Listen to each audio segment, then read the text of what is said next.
Christian hope is this story that Jesus relies on in this passage. It is the story of crucifixion, resurrection, ascension, and return. This is what Jesus relies on in this passage for us and for the disciples. The Christian hope is not crucifixion, an unfortunate death of a great man. But he was a great man, so we can find some sort of enlightenment from him. That's not Christian hope. It is not crucifixion plus resurrection, and then he goes on to die a natural death later on. You know, those books have been written by really smart scholars. He rose again from the dead, but then he died again a natural death. That's not Christian hope. Christian hope is not crucifixion, resurrection, ascension, and we never see him again. That's not Christian hope.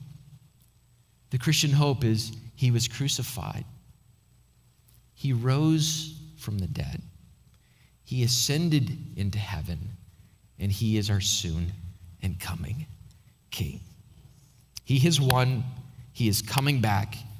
We are going to be with him.